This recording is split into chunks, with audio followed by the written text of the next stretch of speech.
കീശ നിറയെ കാശുണ്ടെങ്കിൽ, ബാങ്കിൽ ലക്ഷക്കണക്കിന് ബാലൻസ് ഉണ്ടെങ്കിൽ, ദുബായ് പോലെയുള്ള ഈ മഹാനഗരത്തിൽ താമസിക്കുന്ന ഒരാളെ സംബന്ധിച്ചിടത്തോളം വളരെ സിമ്പിളായി ലോകത്തെ ഏറ്റവും ലക്ഷൂറിയസ് ആയിട്ടുള്ള ഭക്ഷണങ്ങൾ കരസ്ഥമാക്കാൻ ഒരു പ്രയാസവും ഇല്ല. ഇവിടെ ഏതു തരത്തിലുള്ള ഭക്ഷണവും ലഭ്യമാണ്. പക്ഷേ പകൽ സമയം 12 മണിക്കൂർ കീശയുള്ള കാശും ബാങ്ക് ബാലൻസും അവിടെ ഉണ്ടായിരിക്കെ തന്നെ അല്ലാഹ് എന്ന ഒരൊറ്റ ബിന്ദുവിലേക്ക്, ഒരൊറ്റ ലക്ഷ്യത്തിലേക്ക്, അവന് വഴിപ്പെടുക എന്ന ഉദാത്തമായ ജീവിത ദൗത്യത്തിലേക്ക് ലക്ഷപ്രഭുവും പാവപ്പെട്ടവനുമെല്ലാം ഒരുപോലെ പട്ടിണി കിടക്കുന്ന കാലമാണ് റമളാൻ എന്ന് പറയുന്നത്. ആ റമളാൻ എന്ന് പറഞ്ഞാൽ തന്നെ സൃഷ്ടിച്ചു പരിപാലിച്ച് ഒരു കാലം വന്നാൽ ഓരോന്നും ചോദിച്ച് ന്യായാന്യായങ്ങൾ നിരത്തുന്ന രാജാവായ റബ്ബിലേക്ക് അലിയുക എന്നതാണ് റമളാൻ എന്നത്. അതിലേക്ക് നമുക്ക് ഒരുങ്ങാം.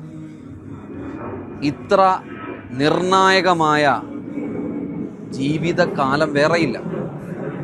11 മാസങ്ങൾക്ക് ഇപ്പുറത്ത് വരുന്ന ഈ റമളാൻ അത് ഏറ്റവും നിർണായകമാണ്.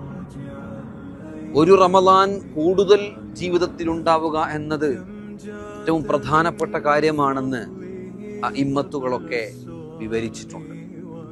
റമളാൻ പടിവാതിലിലാണ്, കാൽ വെക്കാൻ പോവുകയാണ്. തീർച്ചയായും നമുക്കൊരുങ്ങണം. ആദ്യം ചെയ്തു കൂട്ടിയ പാപങ്ങളെ ഉറപ്പിക്കണം. അല്ലാഹുവിനോടാകുമ്പോൾ കരഞ്ഞൊന്നു പറഞ്ഞാൽ മതിയാകും.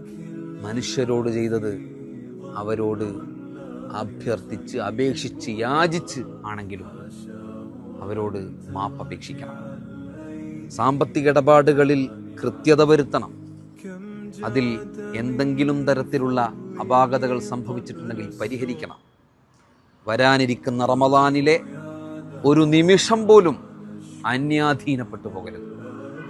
ജീവിതത്തിലെ വലിയ നേട്ടങ്ങൾ വിളക്കി ചേർക്കാൻ വിട്ടുപോകരുത്. പ്രിയപ്പെട്ടവരെ, എല്ലാ കാലത്തുമുള്ള റമളാനുകളിൽ നാം എല്ലാവരും ഉണ്ടാകും എന്ന് ഒരു ഉറപ്പുമില്ല. കിട്ടിയ റമളാൻ തന്നെ പൂർത്തിയാക്കുമോ എന്നുറപ്പില്ലാത്ത അതീവ ദുർബലരാണ് നാം. തീർച്ചയായും ഈ റമളാനിലേക്ക് കാലെടുത്ത് വെക്കുമ്പോൾ ഖുർആൻ കയറി നിൽക്കാൻ പാകത്തിലുള്ള, സതുപദേശങ്ങൾ കയറി നിൽക്കാൻ പാകത്തിലുള്ള, വെറും വിശപ്പ് സഹിക്കുന്നതിനപ്പുറത്ത് ഈമാനിക പ്രഭാവലയം തീർക്കാനുള്ള ഹൃദയവും ശരീരവും മനസ്സുമായി നമ്മൾ മുന്നോട്ട് വന്നേ പറ്റുകയുള്ളൂ. തീർച്ചയായും അതിനുള്ള ക്രമീകരണങ്ങൾ നടത്തണം. ഉമ്മയും ബാപ്പയുമായി അടുപ്പം കൂട്ടിക്കൊണ്ടുവരണം. ഭാര്യയും ഭർത്താവും തമ്മിൽ ഏറ്റവും നല്ല ഇഴച്ചേർച്ച കാണേണ്ട ദിവസങ്ങളാണ് വരുന്നത്. എല്ലാ അർത്ഥത്തിലും ബന്ധങ്ങൾ ഊട്ടിയുറപ്പിച്ച് ഒരു ചിരിയിൽ എല്ലാ വെറുപ്പും അലിയിച്ചു കളഞ്ഞ് ഏറ്റവും ഉദാത്തമായ റമളാൻ ആയിരിക്കണം എൻ്റേത്, ഇത്തവണത്തേത് എന്നുറപ്പിക്കാൻ നമുക്ക് കഴിയണം. അതിന് എന്തൊക്കെ നന്മകളുടെ ഭാഗധേയങ്ങൾ തീർക്കാൻ നമുക്ക് സാധിക്കുമോ അതെല്ലാം നമുക്ക് ചെയ്യാൻ കഴിയണം. ഷഹ്റു റമളാൻ എന്നത് ഏറ്റവും വലിയ അവസരമാണെന്ന് നമ്മുടെ ബോധ്യത്തിലുണ്ടാവണം. അല്ലാഹു തൗഫീഖ് ചെയ്യട്ടെ എന്നീ അവസരത്തിൽ ഓർമ്മപ്പെടുത്തുകയാണ്. كم جاد من فضله قبل السؤال